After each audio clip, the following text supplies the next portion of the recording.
around Dodge City and in the territory on west, there's just one way to handle the killers and the spoilers, and that's with a U.S. Marshal and the smell of gun smoke.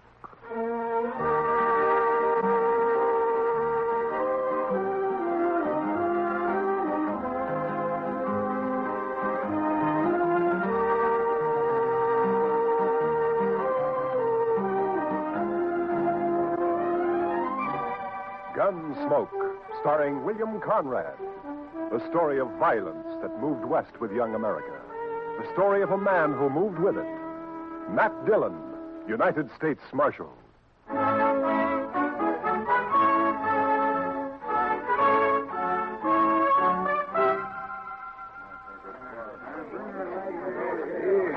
Howdy, Marshal. Hello, Mr. Biggs. Can I give you a hand? No. This is the last batch here. Hey, wait till the flies get to these buffalo hides in the morning. Be enough vultures overhead to keep the place in the shade for a week. Yeah. You'll sure have your hands full by tomorrow night. It looks that way. When these boys turn them hides into cash, they'll bite the corks out of every bottle in town. And some of them look mean enough sober. Yeah. Well, you better bed down and get some sleep, Mr. Biggs. Where are your boys? I don't know. Jeff had some trouble with a dry axle up near Pawnee Rock, and Boaz stopped to help him fix it, but they shouldn't be this long behind me. Well, if I see him, I'll tell him where to find you. You can tell Jeff, but Boaz ain't even going to hear you. Why? What's the matter with him? Oh, he's riding higher than an eagle. You know that white buffalo you've been hearing about? The albino? Mm-hmm. Well, it's just Indian talk. Oh, you think so, huh? Well, if it is, Boaz sure shot himself a mighty scared buffalo. White as borax. That ought to fetch a price. Hey, anybody seen Marshal Dillon? Over here, Chester. You better saddle up, Mr. Dillon. What's the matter, Chester? Indian trouble. 2 men dead and a couple of wagons burned up out there. I found this. A war rattle made out of buffalo toes. Arapaho. Well, they haven't been making any trouble. Well, these did. I was topping a hill when I saw the wagons go up in fire. It was Indians, all right. I saw one ride off. That's funny. I never heard of Arapahoes attacking at night. How far out, Chester? 10 mile, maybe, toward Pawnee Rock. Pawnee Rock? Marshal, my sons was coming from there. Easy, Mr. Biggs. Lots of wagons in the territory. Marshal, I didn't see another wagon between here and Pawnee except the ones we had, but the Indians killed my boys. There's only one way to make sure, Mr. Biggs. Saddle up and ride over to my office. I'll be with you as soon as I can get my horse.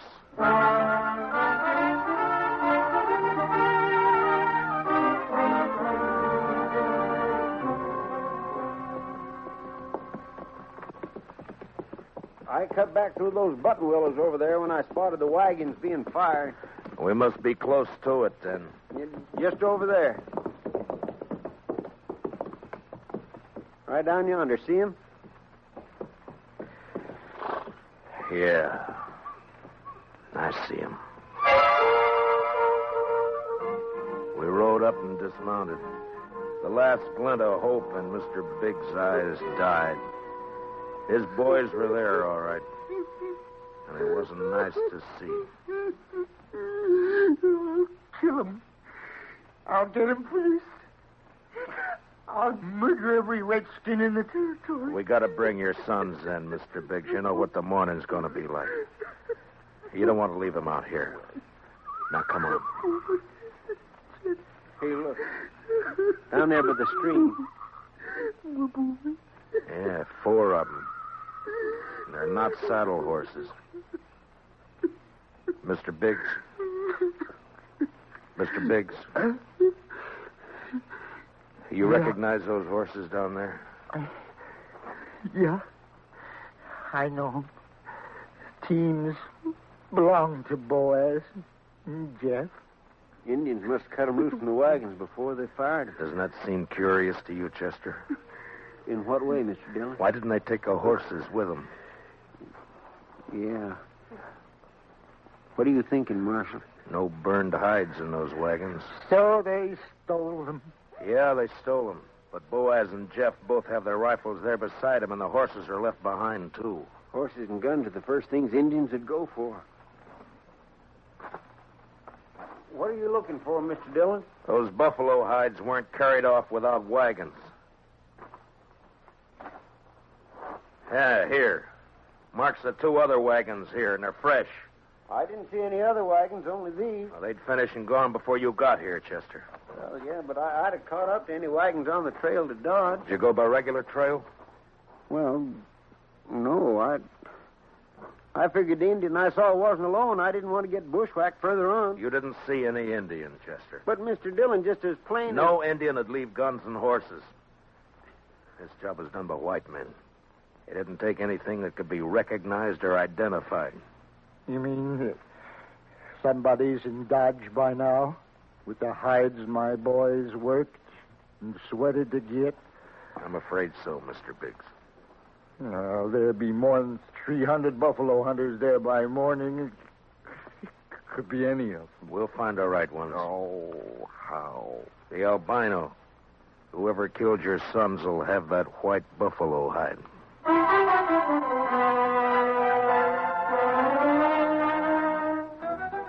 It was almost sunup when we got back to town, and more wagons had jammed the main street lining up for the unloading barns. I rode down the line, looking them over one by one. Howdy, Marshal. Some of the men would take their money, drink it up, and drift away. Few would stay long enough to be buried on Boot Hill. Then suddenly a wagon driver up ahead pulled out a line. Oh, hey, wait a minute, Jim. Oh, hold it there. Take your hands on that team. I'll take my hands off as soon as you get back to your place. Oh, I'm tired of waiting now. Let go of that bit, mister. Don't do that, stranger. Get your hand away from that gun. Well, now, knows any law around you. There is, so don't try making your own. You got no right grabbing my team. I got plenty right when he tries to horn in front of me, Marshal. That's a lie, Marshal. He cut Never in mind. You both want to cool your heads out in jail? Now, what's your name? Tennessee's good enough. A lot of people from Tennessee coming into the territory. Most of them are pretty peaceful. That sounds like you're saying I'm not. You move pretty fast for that gun. Man can lose his temper. You lost yours 4 times, according to the notches you've carved into that gun butt, but don't try for number 5, not here. How about you? What do you call? Charlie Kell. Charlie Kell, huh? They ever call you Chuck? No, Heard of a Chuck Kell a couple of years back, come from Kentucky. not me. Man I heard about was a gunfighter, so he never wore gloves. See, you don't either. It's pretty rough on the hands. Thanks, Marshal. I'll make sure to take better care of him. Yeah, do that. I'll be around a while, Marshal. Maybe we can have another talk. Anytime. They'd need watching. But what I wanted now was a white buffalo hide. Searching the wagons wouldn't do. There wasn't time, and a search had let the killers know that something in the hides they'd stolen could be identified. The time to find out would be when the buyers checked them. I got Biggs and Chester to cover 2 of the unloading barns, and I covered the 3rd one. And then finally daylight came, and the haggling started. Son, you want to sell those hides? Better learn how to handle your skinning knife a little better. They're as good as any. And full of holes, they ain't. Give you $4 a hide for the bunch. You gave that last fellow 8. He looked tougher than you. 6. I'll take 6. 4. Take it or leave it. You think you can rob me, mister? Watch your mouth, boy. Here, none of that. Let me go! Easy, son. Go! Let me have that gun just so you won't be tempted. There, that's better. Give me that. Give it back. You can pick it up at my office whenever you're ready to leave town. Yeah, you look like a city boy to me. Where are you from? St. Louis? None of your business. When something's got you beat, son, there's no shame to admitting it and going home. Sometimes that takes a real man. Don't tell me what to do. Why don't you watch your own job? Why don't you leave me alone, Marshal? I ain't got a white buffalo hide. What'd you say, boy? You heard me. What do you know about a white buffalo hide? What everybody else knows. That you're looking for one. Everybody in town knows it. How? Because the old man whose sons were bushwhacked is all liquored up over at the other barn, shooting off his mouth.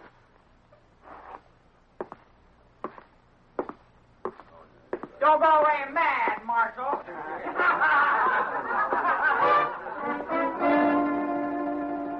Mr. Biggs wasn't at the barn where I'd left him.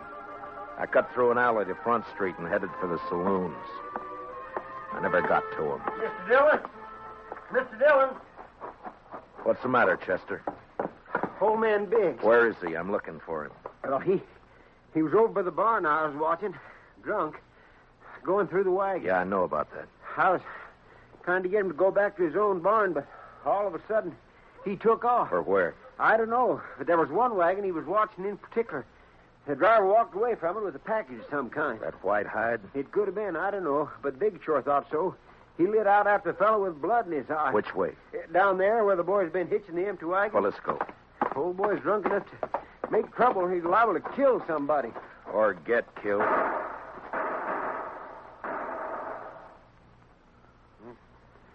Too late, Mr. Dillon.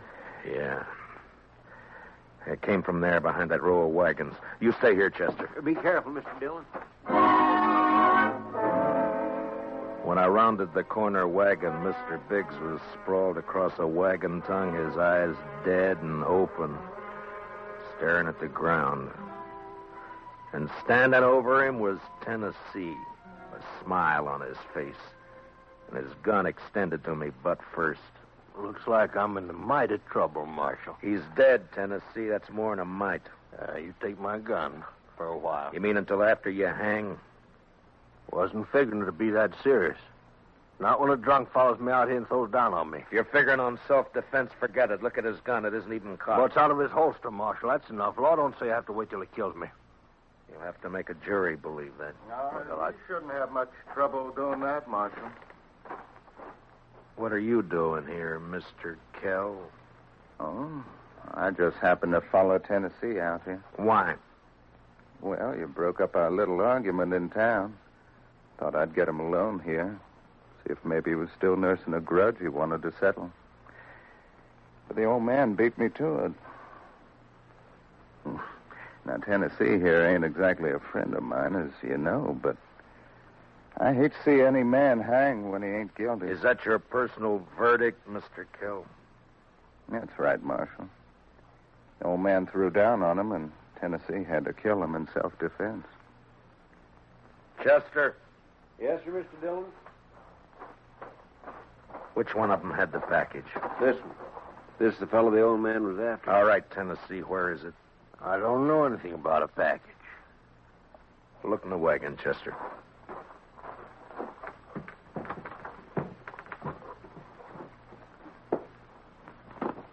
See anything? Nothing here. I reckon you can give my gun back to me now. All right, Tennessee. Here. Thanks. But if you decide to use it again while you're in Dodge or any place else in Kansas, I hope I'm there when you do. Well, now, don't you fret, Marshal. I'm sure you will be.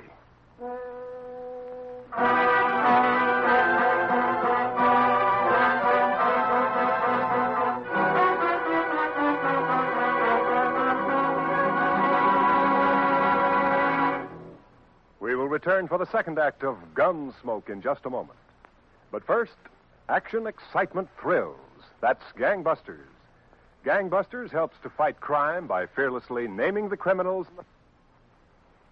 Listen for it later this evening on CBS Radio. Now, the second act of Gunsmoke.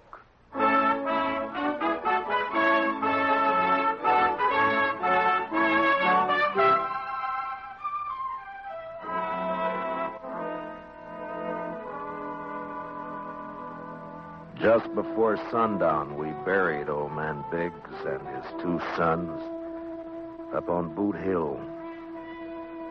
By the time the service was over and I rode down, darkness had fallen, Everything was going full blast. The town was roaring. Seemed like a good man, old Biggs. He was, Chester. So were his boys. Yeah, but there are too many men like Tennessee and Cal coming in, Mr. Dillon. They won't last, Chester. They'll keep coming, but they won't last. They'll take a gun and go against a man, but they won't sweat. They won't take root and build. We still going to look for that hide? Yeah. Or just what do you want me to do, Mr. Dillon? Tennessee and Kell will be in town, but their wagons are back there with the other empties. Ride back and look them over. Oh, they might have had somebody carry that package off for them. It might be, but they don't seem like partners, Mr. Dillon. From what I heard, you stopped them from gunfighting. Took more than one man to kill the Biggs boys, and more than one man and more than one wagon to cart the hides in. Well, you mean they staged that trouble just for you? Just for me. After they heard I was looking for that white hide. Well, why do you figure that, Mr. Dillon? When gunfighters start for their guns, nothing stops them, Chester. They both started, but they both stopped. I reckon you better take a look through those wagons. Yes, sir, Mr. Dillon. Where'll I meet you? I'll be checking the saloons.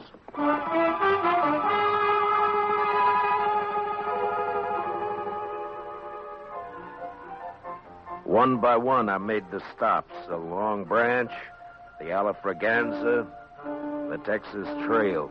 And one by one, they got quieter as I went in. As though each place was holding its breath, waiting for something to happen. The last place was a Mexican hangout. A long, dark walk.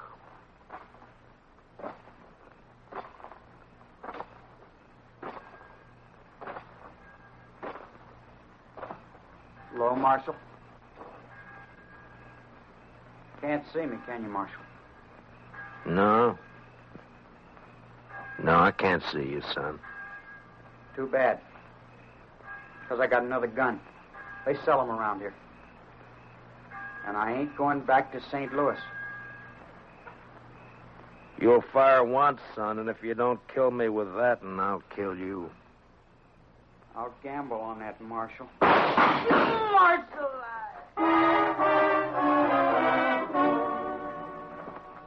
He lurched from the shadows into the street, staggered, and fell. And then he rolled over on his back, and his eyes struggled for a minute like they were trying to remember something. And then he went blank.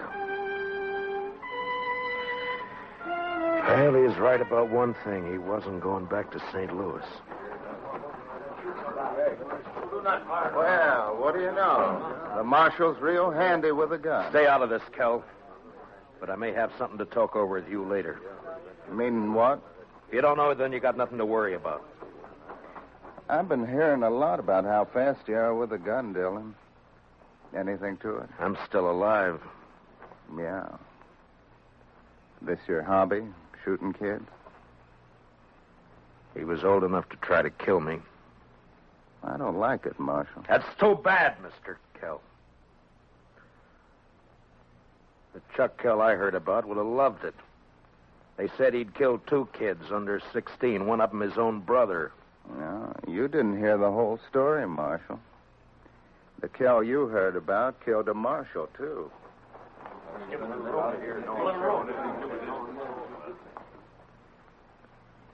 You made the bid, Mr. Kell. And you got a gun. Use it or I'll take it away from you. Come and get it. Anytime. Here it is.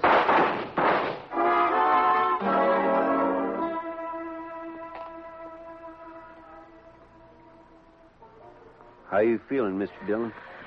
I'm all right, Chester. Doc fixed your head. Wasn't much he could do for Kell, though. I hit him. If you didn't, he sure died for nothing. He was fast, all right.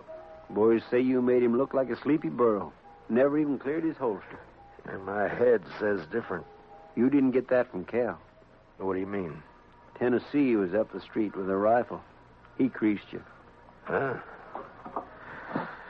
Where is he now? I don't know, Mr. Dillon. He rode out of town before I could stop him. I was the only one who saw him. I was coming up street to find you. All right. Let's get out of here. Did you find anything in the wagons? No, sir. But I found Tennessee's wife. Wife? That's right, Mr. Dillon. In a small wagon next to his. He's a squaw man. His wife's an Indian girl. Well, let's find her.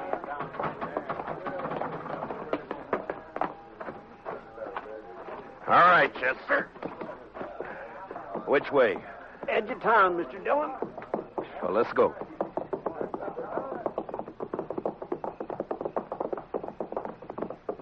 You talked to the wife? Yes, sir. Found out Tennessee and Kel were friends, all right. They left her here night before last and arranged to meet her here today. She said they were driving empty wagons when they left her. Ask her what tribe she belonged to? Didn't have to ask, Mr. Dillon. I could tell by her beads. She's an Arapaho.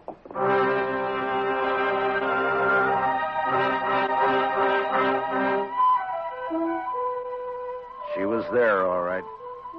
Crouched by the wheel of a wagon. Her face was bloody, and she stared into a small campfire, rocking back and forth without a sound. She wasn't beat up when I left her, Mr. Dillon. Where's your husband? He gone. Gone where? He gone. Tell me which way he went, and I'll bring him back to you. No. You lawman. Your husband had a white buffalo hide, didn't he? Tell me. No. Other man killed white buffalo. Then your husband took the hide away from him? He buy. He buy hide. He didn't buy him. He killed 2 men to get him. He killed with Indian paint on his face. He left an Arapaho war rattle. He wants the blame to come to your people. If the white men think the Arapahoes are on the warpath, the soldiers will come. No. Arapaho peaceful. Where's the white hide? What'd your husband do with it? He tell me. Bury it. Where? Where's it buried? There. Back there. By tree. Go dig it up, Chester. And then stay with her till I get back. You going after him, Mr. Dillon? As soon as she tells me which way. All right, Mr. Dillon. You're white man. No good. Now tell me which way he went. You let him go. He not come back. I can't let him go. If I do, the soldiers will come after your people. He beat you, and he ran away from you. Now he'll bring death to your tribe unless I get him. Where did he go? He ride to where moon sleep. I rode east. Tennessee had about an hour's start, but I figured to make up most of that before sunrise. The prairie was open and flat except for an occasional roll, and the Arkansas River would keep him from cutting south. His best bet for a fresh horse would be Kinsley, and I rode hard for it. It was just turning daylight when I rode in.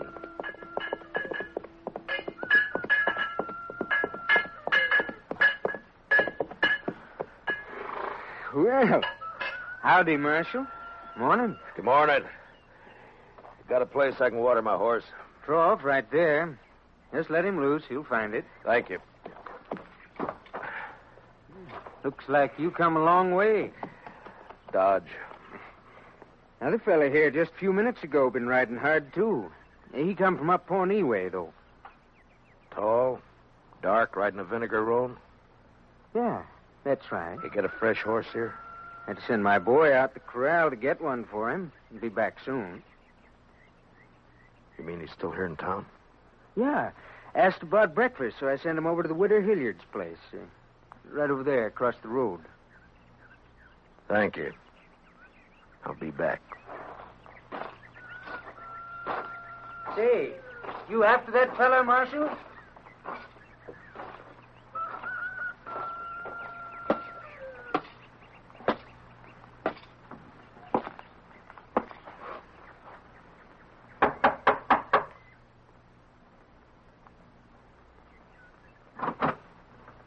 Yes? Understand you're serving breakfast, ma'am. Why, sure thing, Marshal. Dillon! That's right. Give me a clear way out the door, or I'll kill you. Come by me, Tennessee. I'll come shooting. That's all right. But just be sure you get me this time.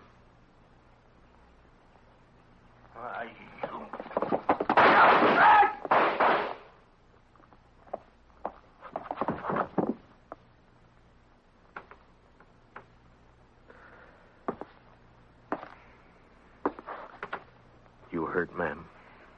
No, I'm all right, Marshal.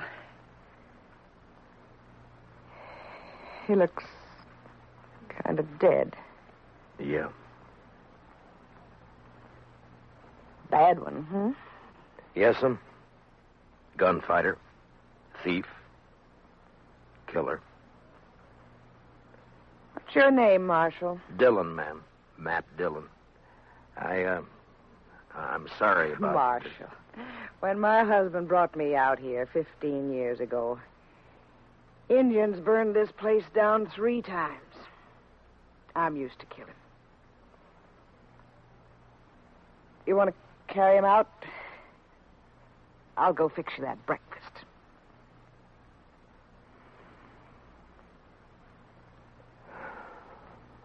Thank you, ma'am. It's a long ride back to Dodge.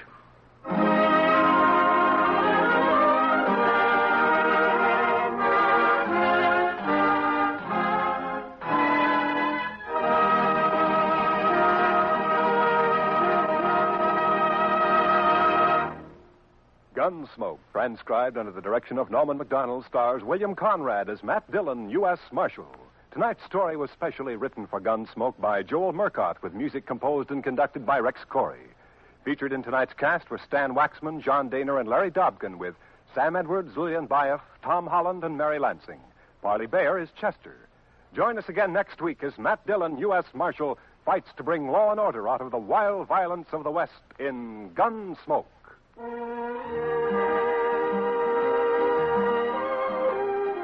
Something new in CBS Radio Newsroom coverage, World News with Robert Trout presents as a special weekly feature an interview with a crack CBS Radio News correspondent. This correspondent flies in from his post overseas to give you his authoritative eyewitness viewpoint on latest developments. Tomorrow afternoon on most of these same stations, World News with Robert Trout. This is Clarence Cassell speaking. And remember, from now to November, you'll find intensive, impartial campaign coverage on the CBS Radio Network.